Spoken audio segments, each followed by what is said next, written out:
members are still in harm's but way. that's The not what you war asked me. is not over. But I'm agreeing with you. Okay, fine. We're taking you at your word. The war is over. Who won? Well, first of all, you're not taking me at my word. It's a fact. We're no longer conducting sustained strikes inside of Iran to degrade their military because epic fury is over. The second point is on the question of who won, I can tell you this. We defined victory as destroying their defense industrial base, significantly reducing the number of missile launchers that they possess, significantly reducing their stockpile of drones. And we achieved all of those in addition to destroying what they had left of an air force and wiping out their entire conventional navy. Those are all gone. So I consider that victory, and we did too, and that was the purpose of epic fury. Okay, well, good. Based on the metrics that you just said, okay, there's actually, our intelligence community has said that Iran is reconstituting its military industrial base faster than we had predicted, and analysts assess it still holds roughly 70% of its missile stockpile and 70% of its mobile launchers. The Strait of Hormuz was open before the war. It is now closed. We have lost 14 brave American service members, over 400 are injured, and the Iranian regime remains largely intact, but now with a more hardline leader who has more incentive to try and get a nuclear weapon. So I guess I have to ask you again, Mr. Secretary, does this actually look like winning or losing to you? Well, first of all, Một đoạn intro, The Hook, Sắc lạnh và gây cấn. Sara Jacobs just delivered what might be the single most devastating reality check of this entire conflict. Today is day 97 of a war that Secretary Rubio confidently told the Senate was over. But the facts on the ground paint a chillingly different picture. The Strait of Hormuz is still blocked. 14 Americans are dead. 400 more are wounded. And just hours before this hearing, U.S. and Iranian forces were actively trading fire. Yet, simply because Operation Epic Fury has wrapped, Rubio is demanding a victory lap. That's when Representative Jacobs drops the hammer. Citing public intelligence, she reveals Iran still controls 70% of its missile stockpile and is rebuilding its war machine faster than ever. She corners him with two undeniable questions: who actually won the Iran war and who won the 2020 election? Rubio freezes on both. And while Washington plays politics, 2,500 Marines from her district are left sitting in the kill zone.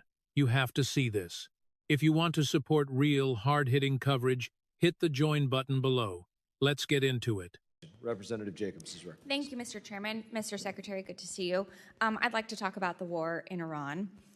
Yesterday, in your Senate testimony, you told Senator Booker that the war in Iran is over. This is news to me. It's also news to my 2,500 constituents, Marines, San Diego Marines in the Middle East off the coast of Iran, the other of my constituents who are deployed there, and the thousands more of my constituents who have 48-hour deployment notices whose families are still very concerned. But okay, I will take you at your word. If the war is over, I have a simple question. Who won? first of all, epic fury is over, which is what you would consider the war. That operation is So you agree concluded. it's a war, then? No, those are hostilities. They called it a war. Okay. I'm just responding to the Senator Mr. Booker's Secretary, question. you can change the name of the operation. It doesn't change the fact that the strait is still closed and my service members and all of our service members are still in harm's way. The war is not over. But I'm agreeing with you. Okay, fine. We're taking you at your word. The war is over. Who won?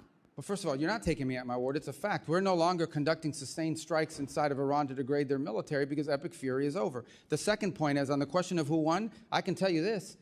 We defined victory as destroying their defense industrial base, significantly reducing the number of missile launchers that they possess, significantly reducing their stockpile of drones. And we achieved all of those in addition to destroying what they had left of an air force and wiping out their entire conventional navy. Those are all gone. So I consider that victory, and we did too, and that was the purpose of epic fury. Okay, well, good. Based on the metrics that you just said, okay, there's actually, our intelligence community has said that Iran is reconstituting its military-industrial base faster than we had predicted, and analysts assess it still holds roughly 70% of its missile stockpile and 70% of its mobile launchers.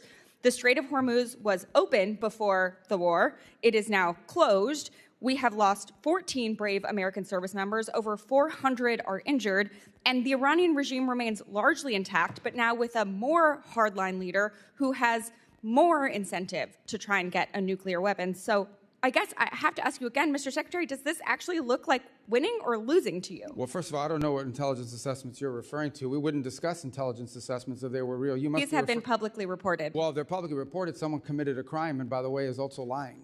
And this happens all the time. People manipulate intelligence and analysis for purposes of furthering a narrative. On your point about the regime is actually deeply fractured, which is why it takes 7 to 10 days to get an answer from them for anything. Meanwhile, they're fractured, but still intact. Well, intact in the sense they can't even reach agreements that they can get back to us. So I don't know how intact that is. What they have is people that are afraid to go into the streets. Their repressive operations have held people back, in addition to the fact they've cut off the internet. But this is a country right now, in this regime, that is facing hyperinflation, a completely devalued currency, hundreds of billions of dollars in damage to their military infrastructure, and frankly, all of the pre-existing problems that Iran had in their economy, which is why people are protesting, are worse, not better. Sure, and they have to deal with that too. Mr. Secretary, so you're saying we're winning because the Iranian economy has inflation, it's cost them millions of dollars a day in lost revenue, and because it's going to cost them billions of dollars to rebuild. Well, we are having inflation. It's already cost us an estimated $100 billion. Gas prices are up with no end in sight. The average family is paying an extra $450 on gas and could pay an extra $2,000 by the end of the year. The American people are not stupid, Mr. Secretary. We all know that this war is not over. Just last night, the U.S. and Iran exchanged fire again, this time over Karg Island. We still have not reached a deal, despite the president's promise that a deal is right around the corner. The president even said today the blockade could last until Labor Day. It's now day 97 of the war that the president said he wanted to end quickly. So I have one last question for you. Mr. Secretary, who won the 2020 presidential election? I'm not here to answer a question. We're talking about 2020. This is a Foreign Affairs Committee. Okay, great. You can't answer the question, even though we all know that President Biden won. I don't answer the question because as Secretary of State, I do not participate in domestic political issues. This is not about domestic political issues. This is about our democracy. You're asking me to opine, just like I don't do campaign rallies. It seems like I don't do because as Secretary of State, we're not supposed to. That's been the long tradition of the department, and you should know that if you've been on this committee for any period of time. Mr. Secretary, it seems like you have an issue admitting facts. You can't say that the president lost the 2020 election, just like you won't admit President Trump is losing this reckless war of choice, and just like you couldn't admit that the shoes the president bought you were too big. You clearly don't know what winning means, and not because the facts are unclear to you, it's because telling the truth would cost you your job, and the American people are entitled to a Secretary of State who tells them the truth even when the president doesn't want to hear it, and my constituents, our service members, deserve better. Mr. Chairman, I yield back. I don't know what shoes she's talking about. What is she talking about? Representative Burchett, you're recognized. Thank you, Mr. Chairman. If you'd like to answer any of that. Yeah, I don't know about the shoes. I mean, he gave me some Florsheim shoes. They're actually pretty good. They fit fine. I don't know what she's talking about. And maybe that's what she's referring to. Your shoes look very nice today, Mr. Secretary. Well, how can you see them? They're way down here. We're talking about shoes. Are you guys kidding me? I mean, is this the Foreign Affairs Committee or is this like a circus? What is this? I think it's a circus. But I appreciate you being here, Mr. Secretary. The United States is NATO's largest financial contributor. Why does NATO consistently ignore our call to share more of the defense burden in Europe? And is it our national interest to continue participating in NATO? Well, I can give you the why, okay? And the why is is the following. Especially in Western Europe, for the better part of 20 or 30 years, they have not had to spend on defense because the U.S. security shield has allowed them to instead spend their money on building up a very vast and robust social safety network. In my time as a senator and before that as a state representative, you would hear often from constituents about how come they have this and that in Europe and we don't have it here. Well, one of the reasons why is because these very rich countries were spending their money on social programs instead of defense because we were covering their defense. That paradigm has to shift. It has to shift for two reasons. The first is these are very wealthy countries that should have the ability to spend more to build up their defenses and need to. And this is not unique to President Trump. Multiple American presidents in both parties have complained about NATO burden sharing. This is just the first president that actually is doing something about it.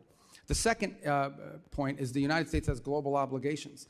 Just as I can leave a meeting with Europeans that want to talk about NATO, and the next meeting will be with someone from the Indo-Pacific that would like to see a greater U.S. military presence in the Indo-Pacific.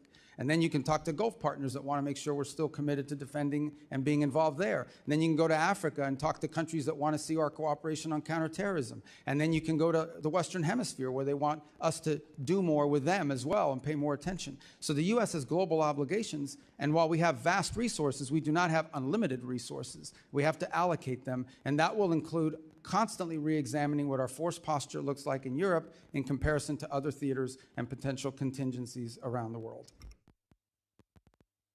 Thank you, Mr. Secretary. I also wanted to thank you in the White House for supporting the bill that I've been pushing to defund the Taliban. You're very kind to me to meet with me, and I appreciate that very much, and the President's support as well. As you know, we're the UN's largest financial contributor, but it consistently pushes liberal policies like abortion and gender ideology in spite of our opposition. And every time there's a new council or whatever, and it's always our enemies that seem to be on there. Why is the U.S. still a member of the United Nations? Of the United Nations? Yes, sir. Well, twofold, I would say. The first is United Nations, of course, is a very frustrating thing for us, primarily because it's been unable to intervene or play a constructive role in most of the major crises around the world. It's lost its purpose, it's lost its mission. I think our UN mission is doing a very good job of driving substantial reforms at the UN and using our fees as leverage to achieve those reforms. Last year, actually, we had some pretty substantial successes, some real reductions in the size, in the bloated budget of the UN. And by the way, this is not just a U.S. position. Multiple countries agree with us that the UN had grown too large and it lost its core mission. On the other hand, there have been instances, and we try to use the UN where possible as a viable forum in which to solve problems. It was helpful as a forum in the Security Council, for example, in standing up the new mission in Haiti, in which the U.S. contribution is dramatically reduced, and partner nations around the world, because of the UN approval, are now able to step forward and provide not just money, but actual troops for the gang suppression force. Likewise, we have 100 and I don't want to lose count, but 130 some odd co-sponsors of a resolution, the largest number of co-sponsors ever for a resolution in the Security Council condemning what's happening in the Straits of Hormuz and authorizing countries to potentially do something about it. Unfortunately, it's facing a veto threat from China and Russia, so no vote has been scheduled on that yet. So there are organizations in the UN that we've partnered with. We've been able to partner with them on making contributions to humanitarian relief around the world, and we actually struck a pretty good deal with them in which we can ensure that that money is going to be spent in a way that furthers our national interest, not go to fund the NGO industrial complex, but also provide aid, critical aid to areas that badly need it. So there's been some utility with some of it, but the UN is in need of continued dramatic reform, and we intend to continue to use our fees that that they claim we owe as leverage for that. Thank you, Mr. Chairman. One last thing. Is there any mutual, anything UN and NATO could do that would be mutually beneficial? Any reforms? But I'm sorry? Any reforms that the UN and NATO could do that would be mutually beneficial? Let's cut through the political theater and look at the terrifying reality Sara Jacobs just exposed on day 97 of this conflict. We have a Secretary of State confidently declaring mission accomplished, while America's own intelligence community warns that the enemy's arsenal is still 70% intact. Rubio defines victory as destroying some defense infrastructure and sinking a conventional navy. But the publicly reported intelligence tells a chillingly different story. Iran is reconstituting its military-industrial base far faster than anyone predicted. They still hold 70% of their mobile missile launchers. And worst of all, we've just handed a more hardline Iranian leadership the ultimate incentive to pursue a nuclear weapon, all after bombing their country for 3 solid months. That is not what winning looks like. Then there's the economic spin, which is frankly an insult to the American public. Rubio claims Iran is on the ropes because of hyperinflation and a devalued currency. But what about the inflation crushing families right here at home? This so-called victory has already cost U.S. taxpayers an estimated $100 billion. The average American family is bleeding an extra $450 a year at the gas pump right now. And if this blockade of the Strait of Hormuz stretches to Labor Day, a scenario the president himself admitted is possible, analysts project those gas costs could skyrocket by $2,000. We are footing the bill for their foreign policy failures. But Jacobs' true masterstroke was her final trap. She asked the one question that makes this entire exchange crystallize: did Biden win the 2020 election? By forcing Rubio to hide behind the excuse of domestic politics, she connected the dots for everyone watching. This administration has a terminal allergy to facts. The same man who refuses to admit the documented results of a presidential election will never admit the documented failures of his own war. It is a dangerous, undeniable pattern of ignoring reality whenever it conflicts with what the president wants to hear. Jacobs delivered the final verdict, and it is devastating. The American people are not stupid. You cannot end a war simply by rebranding the military operation. You absolutely have not won when your adversary controls a vital choke point that 20% of the world's oil depends on, and you have no right to claim victory when 2,500 Marines from San Diego are still trapped in the crosshairs on day 97. You're rewatching Inside Politics. If you appreciate commentary that doesn't hold back, hit subscribe to help us reach 100K and drop your thoughts in the comments below.